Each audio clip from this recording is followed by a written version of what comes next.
हम बोल रहा है क्या बीजेपी का? ऐसा है, मैंने लोकसभा में प्रधानमंत्री जी को भी सुना था। उन्होंने ये कहा कि 2047 तक हम ही रहेंगे। और जो महाकुंभ में इंटरव्यू दिया जा रहा था, कुछ साधु संतों ने कहा था कि प्रधानमंत्री कौन होगा, और कई साधु संतों ने ये भी कहा था कि किसी कुंभ में ये फैसला हुआ था कौन प्रधानमंत्री होगा। तो ये जो 2047 की जो लड़ाई है वो आप समझ नहीं पा रहे हो। आपको ये भी पता होगा कि भारतीय जनता पार्टी ने 75 साल के बाद रिटायरमेंट की बात की थी, तो लखनऊ वालों को पता है कि कौन रिटायर होने जा रहा है। भैया दिल्ली रेलवे, इसलिए अपनी अपनी व्यवस्था में लगे हुए लोग हैं, और जो एक नाम बार बार आप ले रहे हो वो जीरो है, जीरो।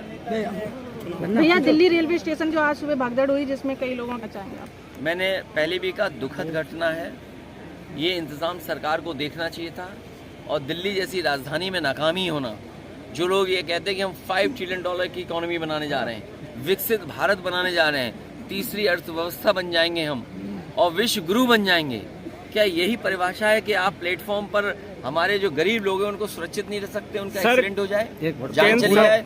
जिन लोगों की जान गई है, चाहे महाकुंभ में गई हो, जहाँ भगदड़ में, या अन्य कारण से जान गई हो, जो लोग रास्ते में अपनी परिवार के सदस्यों की जान जिनकी गई है, या एक्सीडेंट की वजह से जान गई, या रेलवे में गई है, दोनों सरकारों को मिलकर के जो मुआवजा देने की बात कही तो वो मुआवजा देना चाहिए, उनकी मदद करनी चाहिए।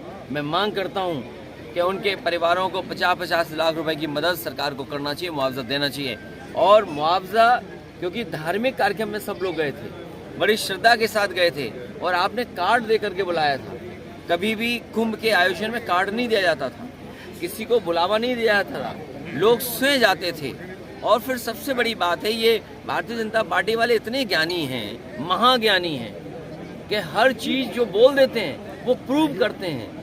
144 साल का जो गिनती है वो हमें नहीं समझ में आ रही है।